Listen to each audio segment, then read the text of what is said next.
and you're good. And then all you have to do is stop the recording and end the session for everybody. Okay. If you have any questions, don't hesitate to call me via New Mexico. Is that where you're going? That's where we're going, to New Mexico, Oklahoma, then north up to Joplin, and then Kansas City. Wow. Yep. We're not going to Branson this year? No Branson. Too much. I tell you, there's a hill, they call it Cardiac Hill. And it's seriously, it swirls around and you have to walk it up. And, you know, the only other option is to rent a cart. Well, that's $50 for a cart. So what happens when you get to the top? How do you get back? Well, you you tend to go around, and then there's another path that you can go on that makes it a little easier on you. But no, it was tough. So we got a few more minutes, so we'll see if anyone else comes up. Yes, I will be Bernie. leaving a few minutes early today. I have Okay. another appointment. Very good. We will be here. Well, summer has finally come to Colorado. Is it? Everybody is complaining like you wouldn't believe because the temperature's around 90. Poor children. Uh, That's what you're used to. life is tough. It is tough.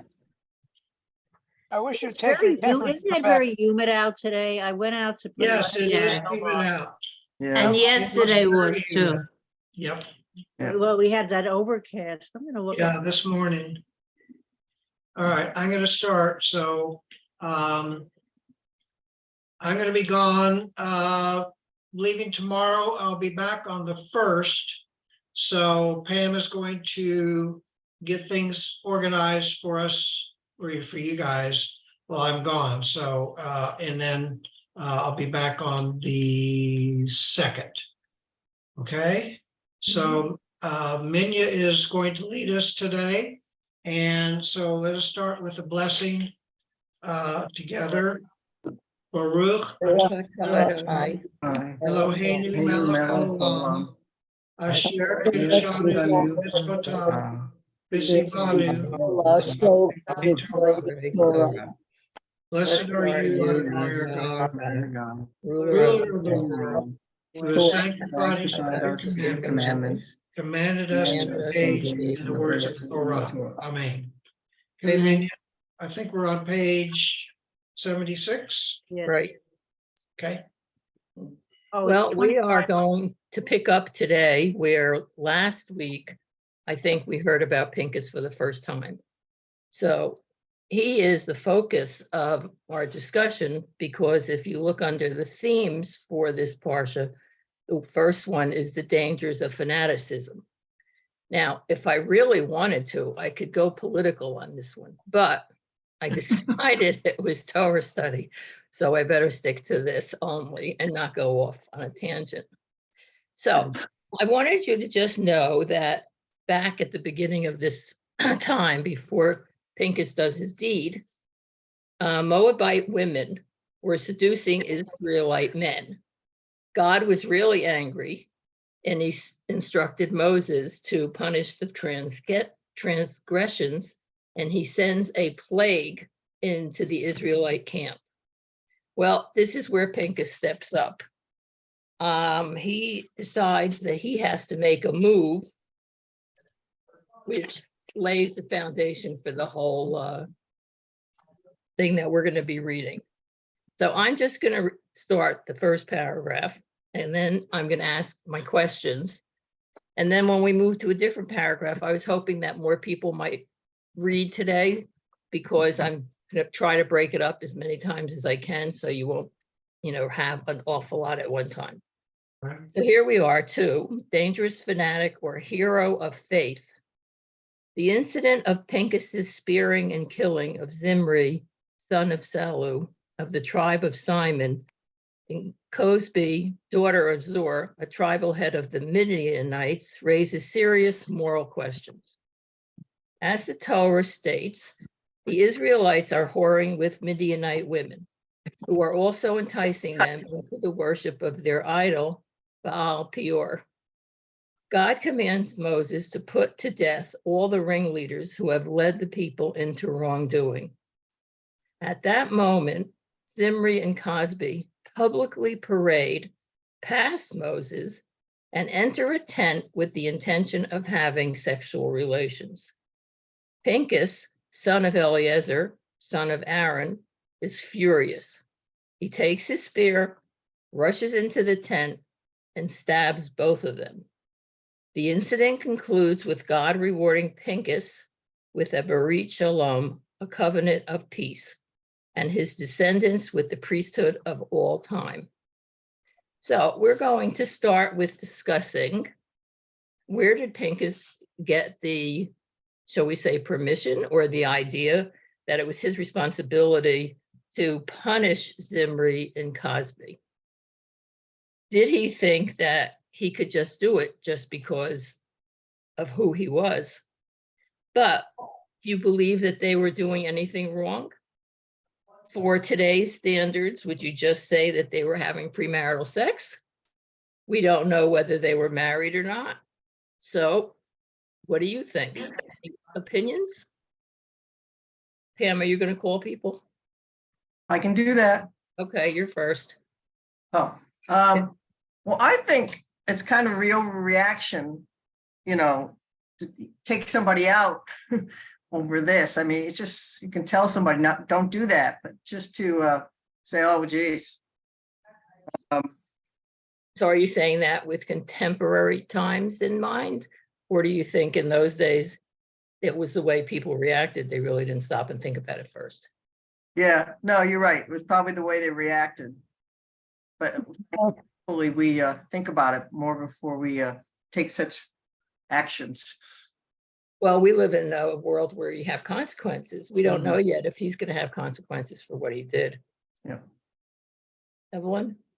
I suspect that he had his own particular motivation because there were rules and regulations already set up that someone who had a grievance could take it to whatever the ruling body was and bring that grievance to them.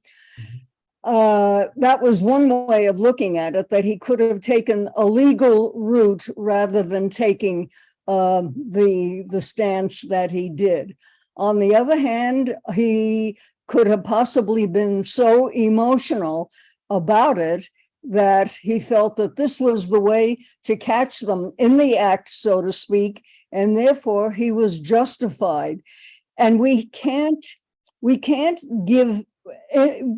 use our values today for the society that existed then, because we're not really truly aware of the rules and regulations and what the society permitted and did not permit.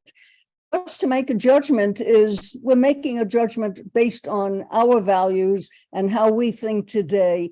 And it's all pure speculation as to whether we think it's right or not. Obviously, according to the Torah, God did think that what he was doing was right.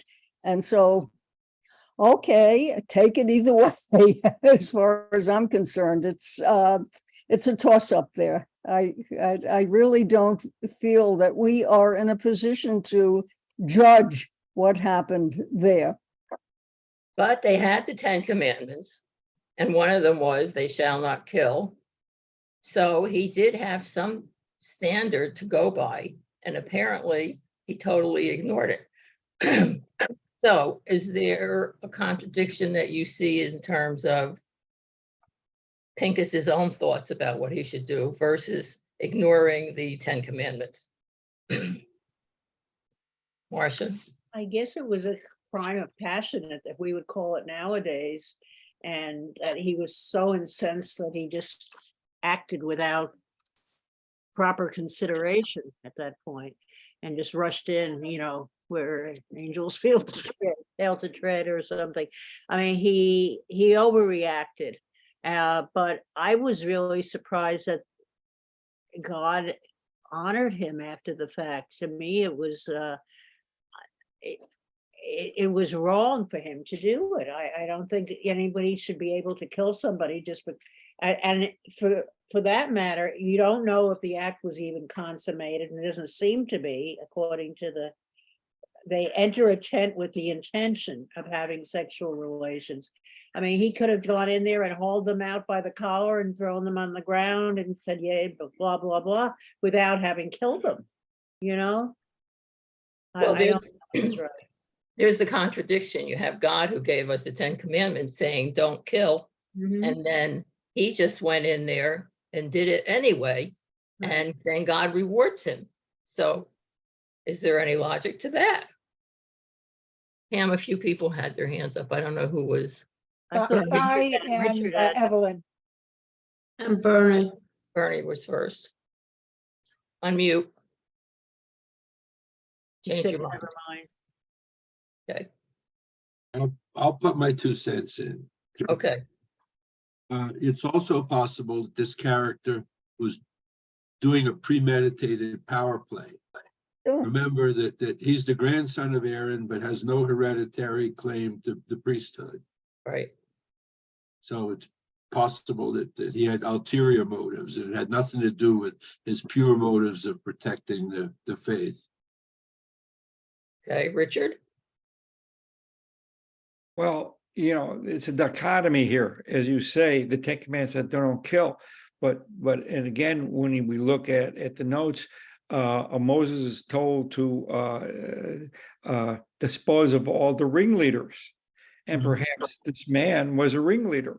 We really don't know that, and yes, and we have to look at that when this occurred. If it did actually occur, it was 5,000 years ago, when the Mauries were quite different then than they are today. And we also see now actually zealots killing themselves and killing others for their religion. So the thoughts and things that are happening back when this was written in 580 or BC or around then, for something that was done 3,000 years before that, it's still going on. So can we condemn them? Maybe from our standards today, but if you were a zealot or Moses, could he condemn them? And obviously God didn't. So it's unanswerable, I think, to be honest. It's a quandary. But you're right about the fact that throughout history, we have people who stood up or supposedly stood up for their religion. And there were wars throughout history where the zealots, like you said, were the ones that said, I'm right, and they would fight for what they thought was right. Cy? Well, I was going to add that I think the bigger concern was about the religion in terms of having people leave the religion. After all, at that particular time, I can't imagine that it was too many people who were involved in being Jewish, if you will.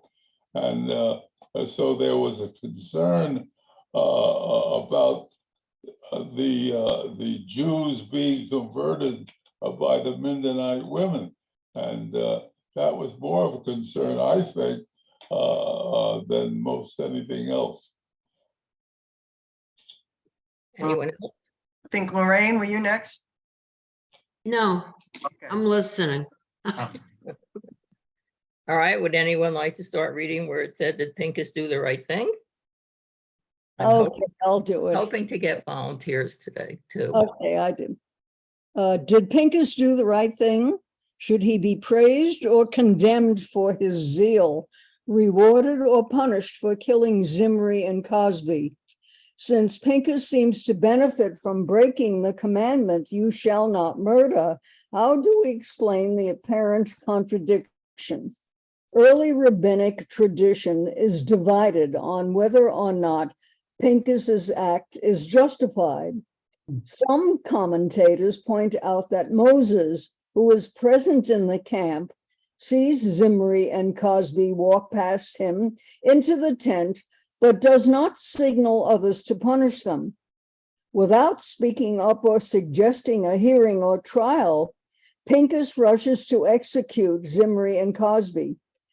Pincus does not consult with Moses, who is the highest authority of law within the community, but takes the law and power of prosecution into his own hands. Okay, stop a second. At this point, then, we had already mentioned that Pincus acted in his own way without getting any permission, so to speak, from anybody. So we're talking now about the highest authority of law, which is really God, but Moses in the community, and how the people in this community felt about this. It was really a murder, but let's see what they say. Go ahead.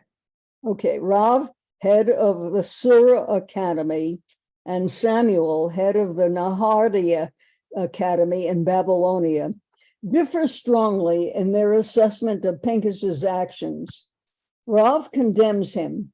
He holds that Pincus sees what Zimri and Cosby are doing and says to Moses, "Did you not teach our people when you came down from Mount Sinai that any Israelite who has sex with a non-Israelite may be put to death by zealots?" Moses says Rav listens to Pincus and responds, "Let God who gave the advice execute the advice."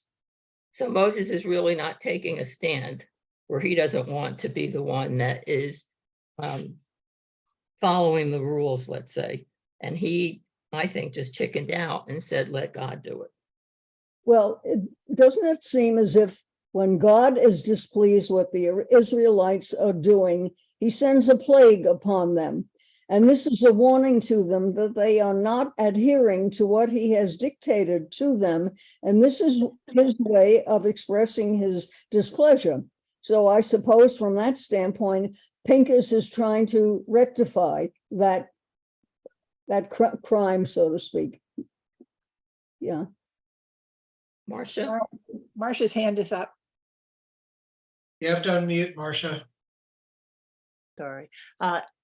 Sorry. God just doesn't send a plague. Sometimes he opens the earth like we did a couple weeks ago, or fire. He just strikes people down and kills them on the spot. And you would think if God was that displeased with all these shenanigans going around between the Midianites and the Jews, that he would have done something himself to protect it, like something like maybe a curse upon them, or some kind of disease upon one of the other peoples who was involved, you know, and as opposed to having struck them dead on the spot, you know. So, you know, that's all. Yeah. Si? I just want to go back a little bit in a reading where it says, as the Torah states, the Israelites are whoring with midnight women who are also enticing them into the worship of their idol. So what I'm gathering is that this has been going on a long time. This is not an individual case, but apparently for whatever reason, this guy decides to kill this other guy, not because I don't think it was the right thing, but because maybe he was taking away his woman. I don't know. It was very, very individual, if you will. Right, we Not don't a know. good reason, not a good reason. Okay, All right. Evelyn, you want to continue? Yeah, sure. Clearly, Rob finds fault with Pincus for his fanaticism. Why are you making the judgment and carrying it out, he asks, criticizing him for failing to follow Moses's instruction. Rav argues that although Pincus may have acted within the law, he should have allowed God to execute its provisions rather than doing it himself. That's the big, would you stop there a minute? That I think is the big question that we've been asking, is what gave Pincus the authority to step forward and take the law into his own hands? When he went into the tent, he really doesn't know what was going on. He I think, entered not long after they did. So he doesn't even know whether they were doing anything or not yet. There is something that tells you about this a little further down. So anyone else want to read? Go for I'll- Evelyn. Marcia, you had your hand up. I'll read if you want. Okay, so where are we? On the other On the hand, other hand, Samuel, who often disagrees with Rob, praises Pincus for his zeal. Samuel claims that this is a case where God's law is being publicly desecrated, and therefore Pincus is correct, even heroic, for his decisive action. Furthermore, says Samuel, it is permissible in this case for Pincus to ignore Moses's warning or authorization, since the action taken by Pincus is merely meant to support the law that prohibits such prostitution and idolatry. okay, so here we have someone who is questioning whether what he did is, of course, right or wrong. The demand of God or not? No, I want to skip that one. Underneath. Rabbi Barpatzi raises the possibility that Moses and others in the camp were upset with Pincus's fanatical behavior and were ready to punish him by excluding him from the community. They were bothered by his circumvention of Moses' authority, by his self-righteous assumption that he did not need the permission of the community or of the courts for his zealous behavior. However, just as they were ready to punish Pincus with excommunication, says Rabbi Barpatzi, God intervened and announced that the actions of Pincus were praiseworthy and would be rewarded with a covenant of peace, and that the priesthood would be given to his descendants. With that, his critics fell silent. Okay. Is there anybody who stepped up? Rabbi Barpatzi, Wait a minute, please. You think anyone stepped up to either defend Pincus or speak against him after they heard this speech? No, That God is telling everyone that Pincus was praiseworthy and he was going to be rewarded not only for himself, but with his descendants. It does say the critics fell silent, so there was nobody who was going to stand up and say anything one way or the other. Yeah. Okay, Marcia. okay, I lost you for a minute. Can you hear me? Yes, You're good. top of 77. Okay, do you want to stop for this moment? I didn't. We just did. Okay. So still, other interpreters claim that Pincus acted only when he saw that Moses was neglecting his duty and not carrying out the laws of Torah. Perhaps these commentators claim Moses was weak from long years of stressful leadership, or so old that he forgot his laws, the laws forbidding sexual relations between Israelites and non-Israelites. Given the situation, the dangers of punishment by God to the entire people for Moses' neglect, Pincus took matters into his own hands, saving the people from catastrophe. For that reason, these interpreters maintain that Pincus was entirely justified and was rewarded by God. These teachers conclude that Pincus's decisive actions teach one to be fierce as a leopard, swift as an eagle, fast as a hart, and strong as a lion in doing God's will. Okay. Do you agree or disagree that Pincus was really doing God's will, or was he doing something that he himself thought was the right thing to do? He followed these two into the tent, but we don't know how many others there were. And when we read earlier, it said that the people were having relations with Midianites before. So it wasn't like the two of them were the first two that ever happened. So there had to be others, but unfortunately for them, Pincus chose them. So was he really carrying out God's will, or do you think he was doing something of his own choosing? wasn't there something in the law that said that you had to be caught in the act in order to be justifiably punished as such? I don't know. Yes, there is, but I don't see exactly where that is. So maybe Well, it's not here. This is, as I maintain, a book written for teenagers, not for adults. So Okay. There's a lot of information that's available that not to us in this particular book. And so, in a way, if he was a zealot and felt justified in doing what he was doing, possibly yes. And yet at the same time, I still feel that there were courts that were available. He could have, as you mentioned, dragged the two of them out, said he caught them in the act, and they should have been appropriately punished, feeling that perhaps finally, if he did something, that God would overlook their transgressions. But I don't know. Marcia? I have a question in that bottom paragraph, left side. It says, God intervened and announced that the actions of Pincus were praiseworthy. How does God announce? I don't want to be picayune about this, but it's very weird. I mean, Yeah. all of a sudden God Good is, question. Good question. you know. Yeah. And, It's like they left something out. yeah, Yeah. There's the whole story, he didn't bring up the whole story. We have to Fill in the pieces. fill in the gap. I mean, I'm happy to do it, but it's just strange. Oh, I agree. It's an odd situation that when you try to interpret this, we're dealing with today's values as opposed to values, 3,000, 4,000 years ago.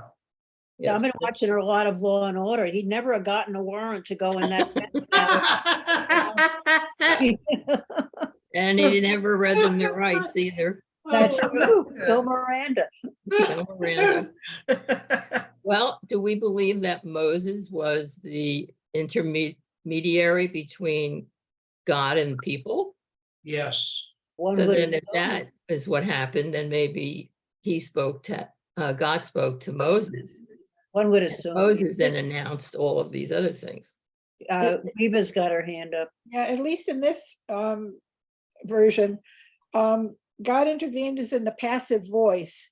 So we don't know sort of the mechanism of that intervention. Or basically, although we know God intervened and announced, is he announcing to the whole world? Is he announcing to the Jewish community? We know nothing about that. This looks to me like a very, very ancient writing that was somehow, we know about all the cutting and pasting that's been done in the Torah. I think this is an example of something that was very early that we know very little about. And we're asked in this sort of discussion to mind read Pinchas, which we can't do. It's just guessing with not sufficient information. The other thing I want to point out is prostitution and idolatry are linked together in multiple places in this reading. Right. And I think, as others have also said, I think the major issue is not just the prostitution, but the idolatry which was leading people away from the Jewish religion.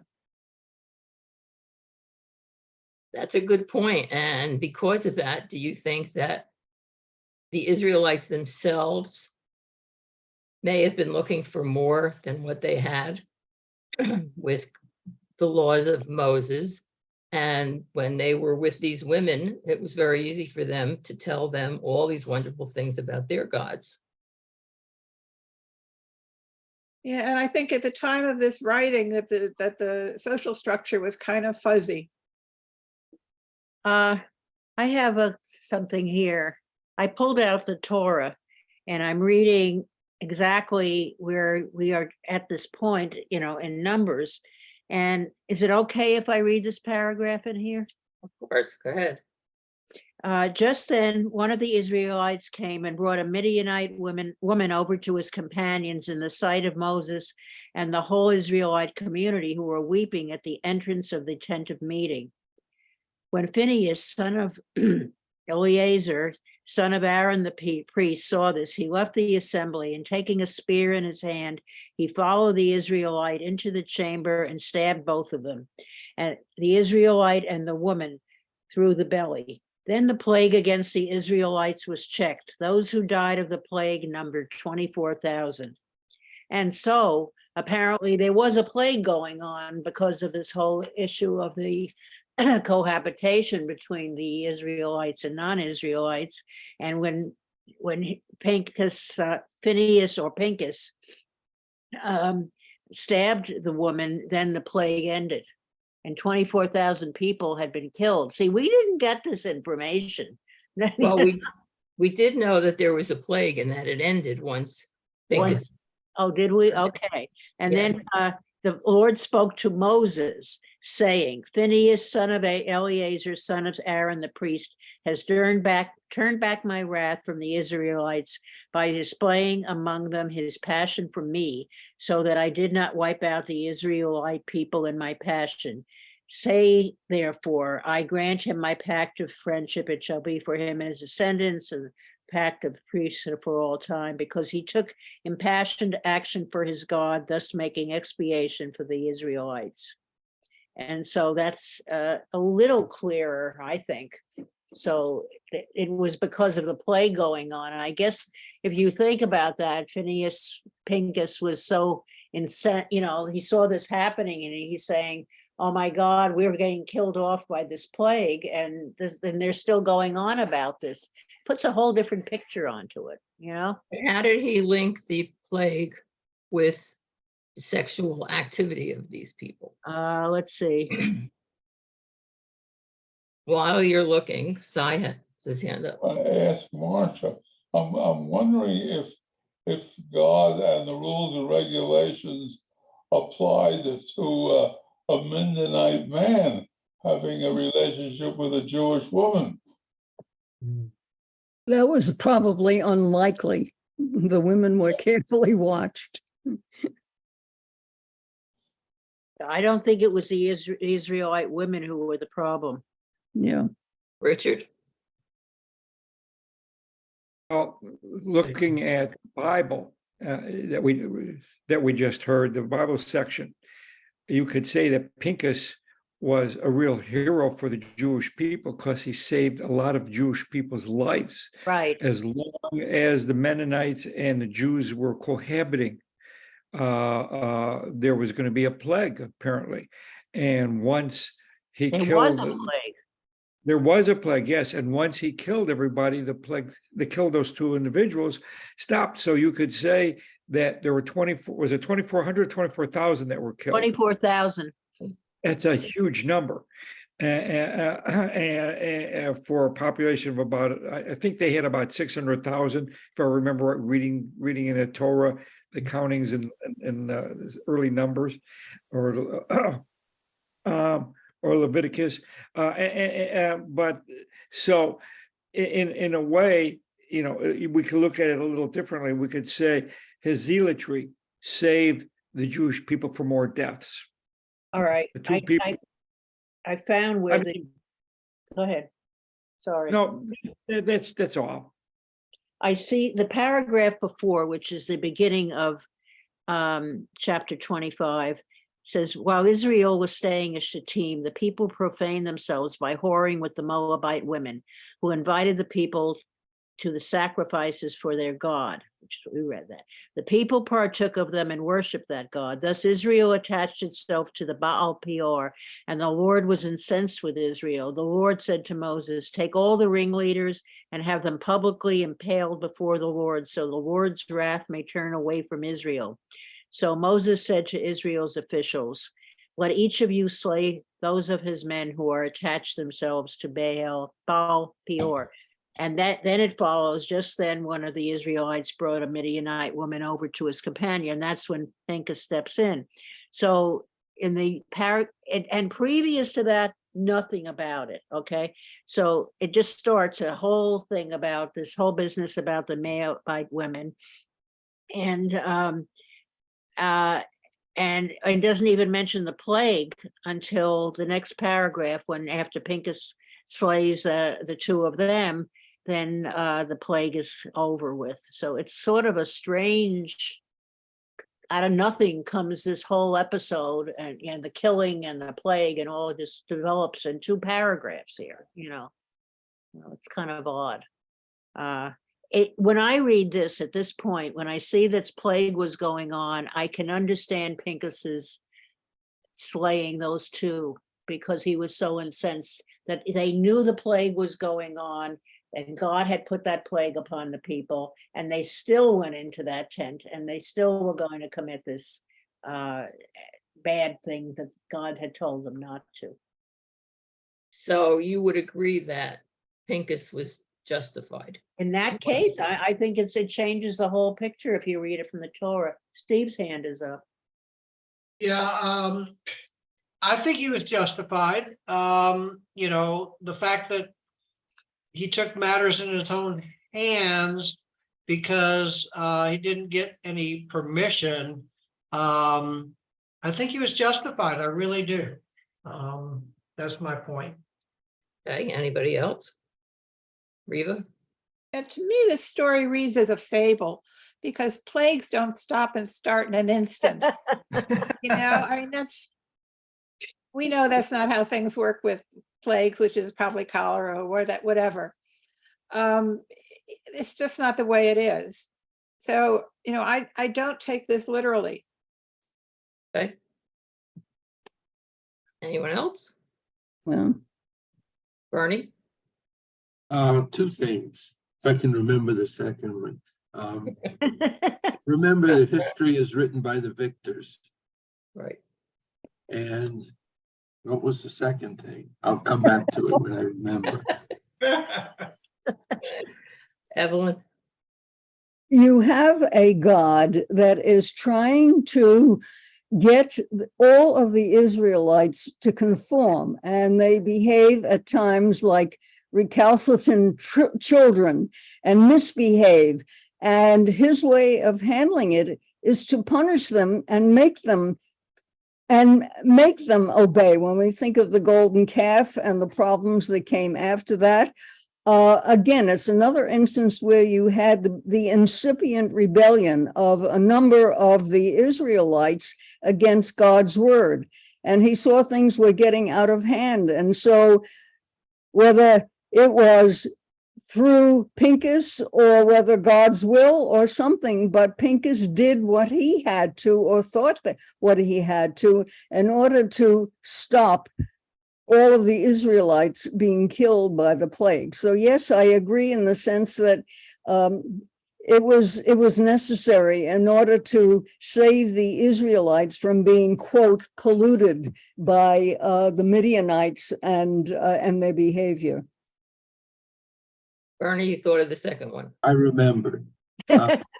Reva triggered it in my mind. I tend to look at all of this stuff as allegorical. And what is the message that the story is trying to give me? I don't have an answer, but that's the question. But that's a good question. Mhm. What is this Parsha trying to tell us? That you can take the law, whether it's the law of God, or in our case, it's law of society, but that's different than back then. Take the law and interpret it as you see fit, or you see how it would benefit you or yours. Is that what we're learning? That Pincus really felt that what he did was right. And he was showing his strength, both to his family, to the other citizens, and to God, that he was a strong, worthy individual. And that's why he did this, and he deserved the rewards that he got from God, including the complete line for the priesthood for his future generation of family members. Anyone? Richard? Very simply, I also believe it's allegorical. It's fantasy, but it's a moral story. That's really what the Bible is. If you look at the Bible, it's probably X-rated. We shouldn't be letting even teenagers read it. But if you look at the opinions that we have already, there's no consensus of what Pincus did was correct or incorrect. Right. And I don't think we're going to solve that either in our little colloquium here. But I think we just need to take it as a moral issue, as such that we should stick with the religion and at least back, 5,000 years ago, or otherwise you're going to be killed. I mean, That basically what it's saying to me is stick with the Jewish religion, and your people, or you're going to die, either by plague or by someone sticking a knife through your belly. Bernie? If I wanted to be a real cynic, I could say that the whole purpose of this parsha is to justify the patrilineal, the handing down of the priesthood through the generations. And that's the primary reason for it. But I won't be cynical today. But I have a question about what you just said, because did he come, do we know, maybe I missed it, whether Pincus came from a family of priests to begin with? Yeah, he was Aaron's grandson. Right. Grandson. Yeah, So that alone, he could have stepped forward and said, well, my grandfather taught me X, Y, and Z, so I'm justified in doing this. Well, what the story is telling us today is that you didn't inherit the priesthood up until that time. Pinchas was the first one whose children was going to inherit the priesthood, whose sons were going to inherit the priesthood. Then how did it get passed down? It didn't. Well, this was his reward. For No, I don't killing mean those two Pincus. people. What did they do before? Well, Aaron was the first high priest. There was Yes. nothing before him. right. Okay, that answers that. Thank you for that. Well, can I say something? Sure. I don't know if you heard me. Marcia. I don't want to speak up. Well, yeah, Aaron was the first one and he was still alive. He was still priesting, he was still acting as priest. So he hadn't done a successor. That's why in the previous Parsha, all those people that were working, the Levites, who were helping the Kohanes, I guess, in the sanctuary, they were all vying for being able to serve as priests in the priesthood. But what I was thinking about this story, though, going back to Pincus, part of it is the religion strong enough to survive with these men going into, cohabitating with the Midianites? Is Judaism going to survive at this time? I'm going back to this time. Or is the religion going to fall apart? God is pressuring the Jews to stay within their own people to make sure that they have this cohesive religion and the people, enough of them to move on to make a religion that's going to continue. So you wonder if it's very draconic measures to put across, I'm going to kill you if you do this, kind of thing, and or wipe you out. There's you wonder if it's appropriate to do that to somebody to make a religion survive. It should survive on its own because of its own merits. Would you? You agree with me, or Bernie? Actually, thank you. What I'm trying to say, anyhow. And Richard's hand is up. Well, I just had a thought, light bulb went in my head, a dim one, but a light bulb nonetheless, with the night lights. If we think about Aaron and Moses, where are they going to go when the Israelites enter the land of Canaan, of Israel? They will not enter because they disobeyed God when it came to the rock for water, remember? Yeah. So there had to be a priesthood afterwards. Yeah. And who did the killing? The grandson of Aaron, who Right. maybe would have been anointed as the next priest when they entered into Israel. So instead, God said, you're going to have the priesthood and all your children are going to have the priesthood. And I guess I must be his great grandson, because my mother and father were both Kohanes. Well, So there you He was a go. rabbi, so he's. I don't even want to get any genes tested because I figure I'll be 99.8% Ashkenazi Jews and I won't have any Genghis Khan in me. So you and the rabbi have something in common. Right. He tells us weekly that he's. a Yes, he reminds us. all the time. Go ahead. You know, what's interesting too is my wife, my deceased wife and I, she was also a Kohen. Oh, Oh, It okay. was highly unusual to have, groups like that, because usually it's very dispersed. Usually one person in the family is not a Kohen. Well, I have that then, because my father was, so that means I was. Yeah, yeah. Same thing, it passed to the girls. The Kohen, Levite, and Israelite passes through the father, Right, but that's the what I thought. religion passes through the mother. right, Yeah. right. All right, Dave's a Kohen, but hasn't felt the need to tell us. He did a very nice job on Friday, by the way. Yes, he did. Yes, he did. okay, let's go back to what Maimonides said. Anyone want to pick up? Riva? Yeah, give me a hint where we are right now. Is Most- that? Under the okay. picture of Maimonides on the Okay, bottom. got it. 77. Moses Maimonides agrees with this view and includes it in his Mishnah Torah. He writes that a Jew may be put to death by zealots if he is found having sexual intercourse with a non-Jewish woman or prostitute. He points to the example of Pinchas, stating that zealots are justified in killing such a person only if they catch him during the act itself, should they kill him. Afterwards, however, they are to be charged with murder. Kanaim, Okay, interesting. What do you think of that? He didn't what- catch them in the act. isn't there that issue of that at the time, very often the tents or whatever did not have doors? Right? I've seen They that just- elsewhere. Yeah, they just kind of moved aside. Should I continue? Kanaim, hey, Go into the box unless somebody wants to comment on that, because we talked about it already.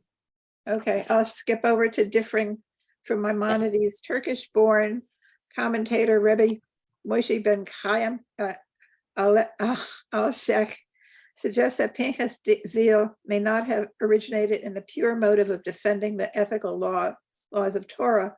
Rather, his stabbing of Zimri and Cosby is a deliberate act meant to prove he is worthy of the priesthood and of passing on that privilege to his descendants. There goes Richard right there. So we're hearing an ulterior motive here. According to Pinchas realized his claim to the priesthood is flawed. His father, Eleazar, son of Aaron, is not yet a priest at the time of his birth. Technically, Pinchas is not automatically in line to inherit his father's office. He therefore decides to risk his life and, armed with the mitzvah of killing Zimri, hopes to wipe out what appears to be a stain on his character, namely not being a priest through his father, although his father was a priest. Okay, stop a second. What do you think of using the word mitzvah in that paragraph? That he thought it was a mitzvah to take care of the two people who were not obeying the laws. Is that an That's a tough appropriate word question. there? That's a tough question. Pam's shaking her head no. A mitzvah is more of a positive thing, and Yeah. I wouldn't have used it in this relation. So killing two Mitzvah is a people. commandment. Right. Yeah, And this was not, obviously, this was his own doing, because it even says that he had no connection to the priesthood at that time. yeah. And he was not in line to be a priest. Took it on himself. Okay, Riva.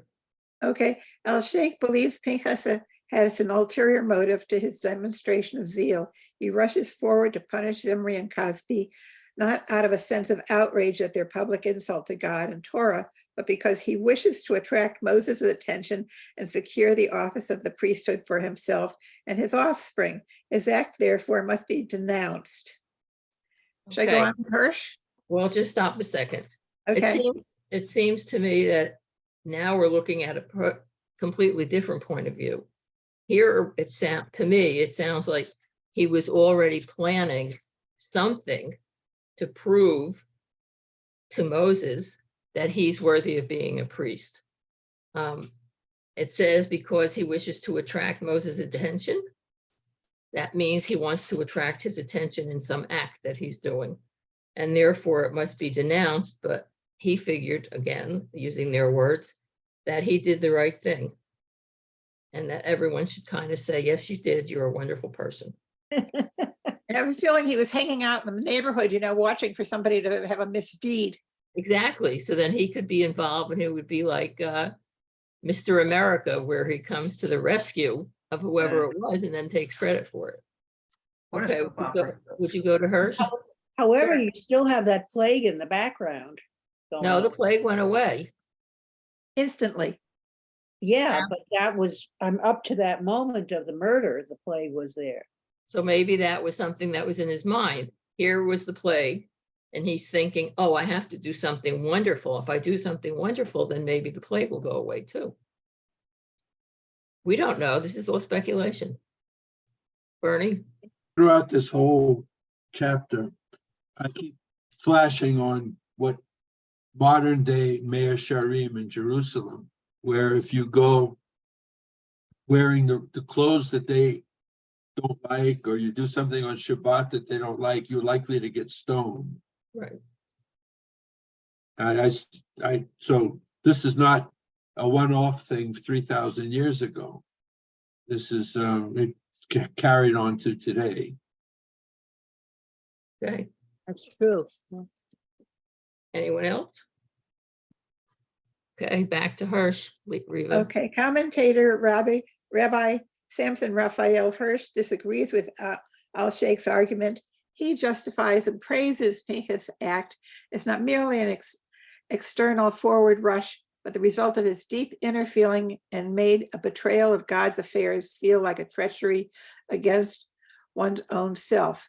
Zimri explains he is not an ordinary Israelite. He ranks as a prince, as one who should not set the example as a pattern of noble moral purity for his people.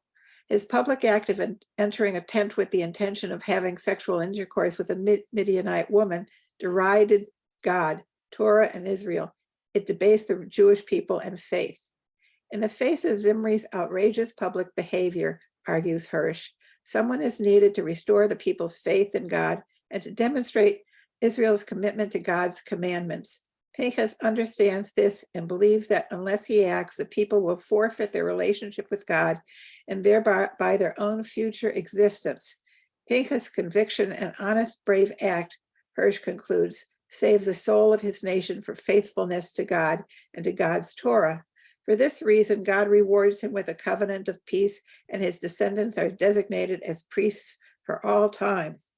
Okay, so back in the middle of the paragraph, it says that he had a commitment to God's commandments, except we already know that he violated one of them One of the 10. by committing murder. So anyone want to comment on Hirsch and what he thinks? Okay. It just, Uh-huh. they keep bringing more stuff in. Now we're throwing Zimri's background into it so we can, justify why Pinchas was so upset, with Zimri, who should have been an example unto the people because of his him being a prince, basically. And so they keep adding more stuff.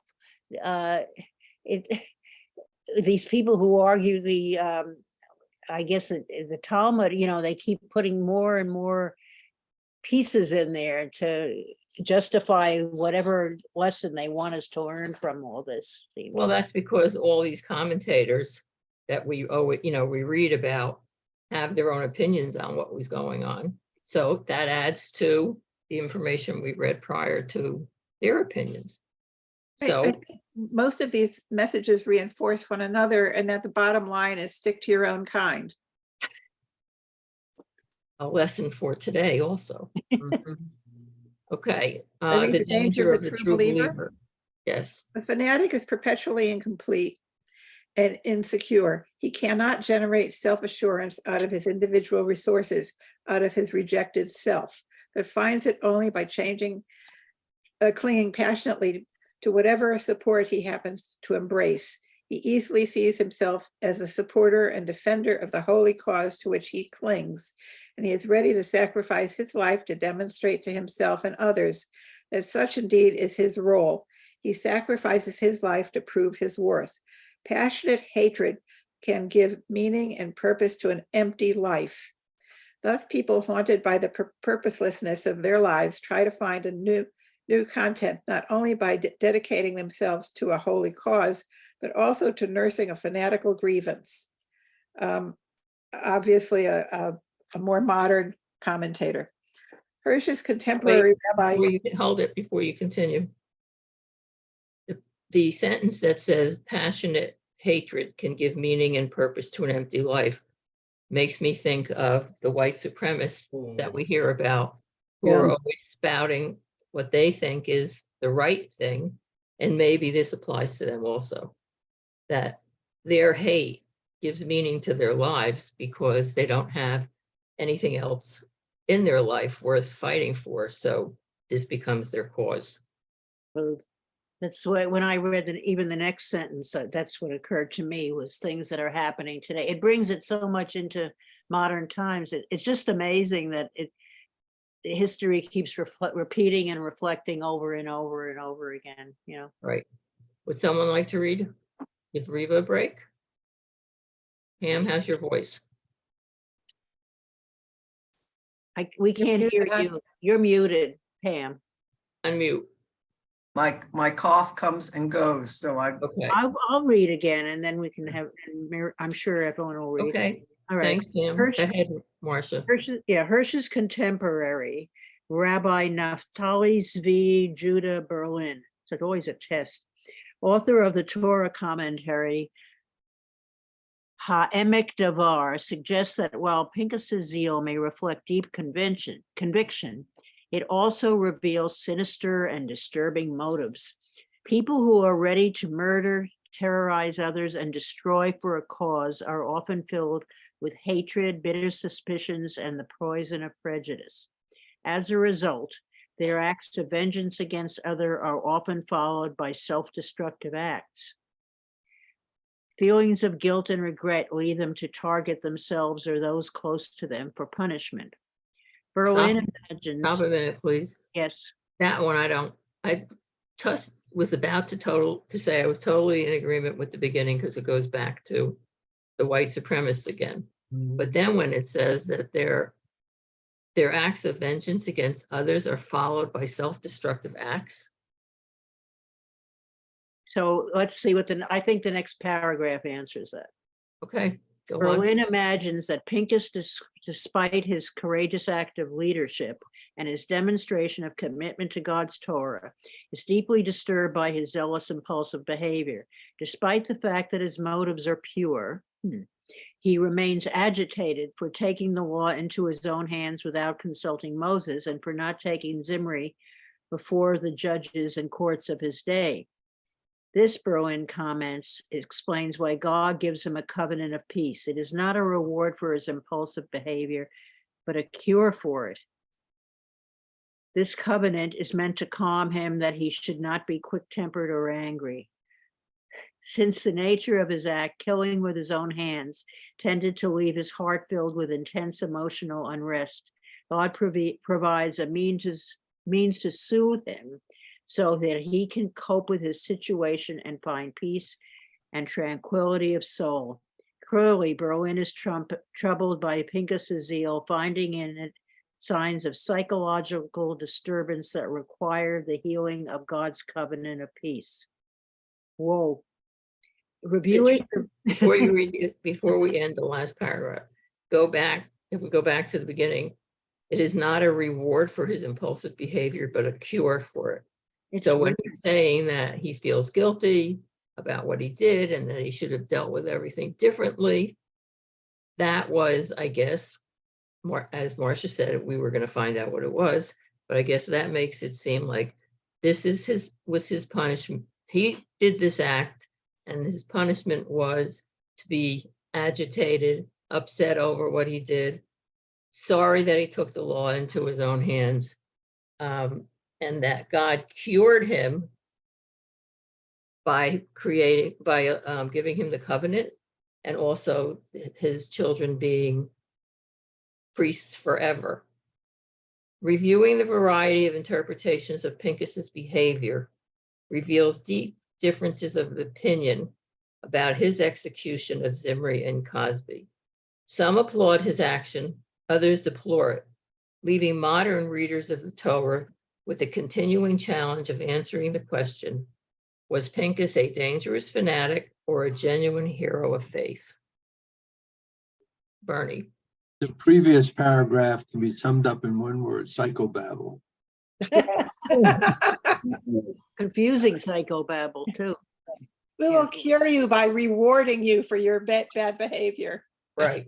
Well, Right. but you got, he was trying to justify, make him feel better about this very tenuous situation, which really nobody from the time it was written probably to now has been able to really satisfactorily explain this this phenomenon of killing somebody and then getting a reward for it. But Bernie, I love the way you get right to the point. Yeah, I mean, Very strange. Wow.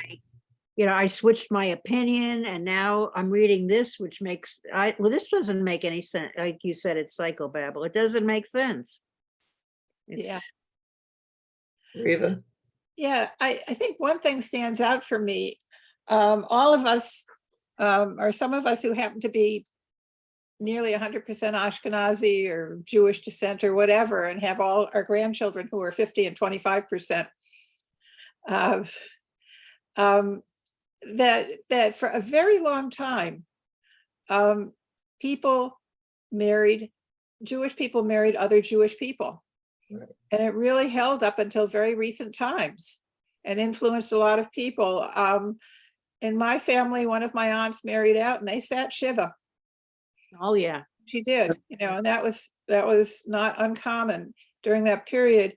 Now in much more modern times or different times, so many of us have all kinds of mixed blessings in our grandchildren.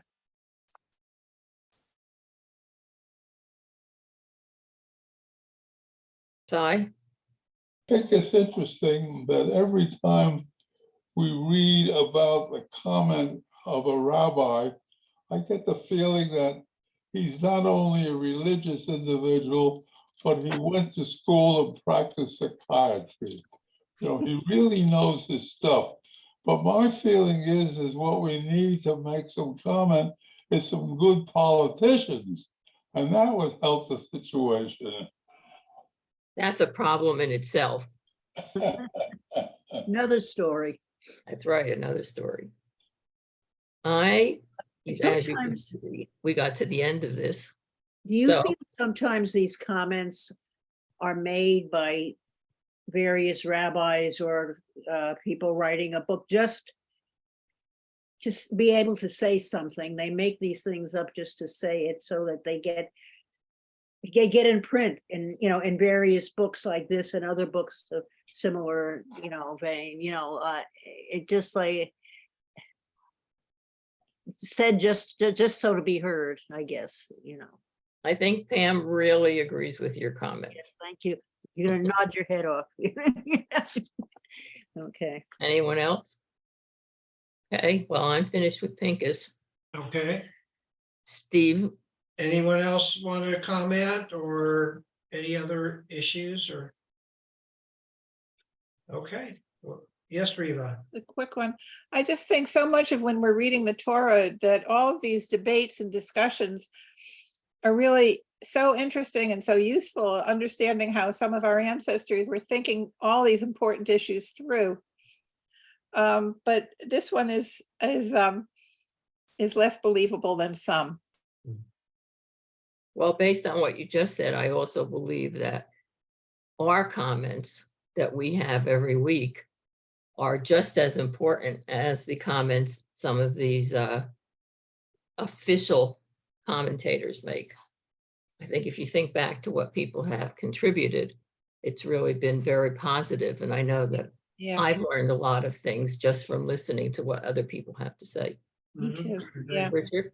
Richard's hand is up. Well, the one comment I will make before I leave, because now I have to go play mahjong with the ladies. Ah! I I learned how to play mahjong 2 years ago. Oh, Anyway, great. when I retired, anyway, the passages that we find here are very disturbing because God is giving a mitzvah to someone who has committed murder. And he is sort of condoning zealotry, zealots. So I think that's what we have to take away. Is he rewarding him because he did something bad, or is he rewarding him because he did something he thought was good? Well, God doesn't have to think, he knows, or it knows. God's not a he or she. And so I'll leave it at that. Okay, good point. Thank you. Okay, Steve? Okay, like I said, I won't be back until August 1st. No, 2nd, I believe. And Pam is going to get things organized so that you guys can sign in. So if you have any questions, don't hesitate to call me. I will be available, but I probably won't be on Torah study. So enjoy the rest of the couple weeks. Hopefully it'll be cooler, and we'll see what happens. Have a good trip. Thank you. Minya, thank you for leading us today. Yes, You're thank you, welcome. Minion. Well done. Thank Yes. you. Okay. Now I Yes. guess the recording.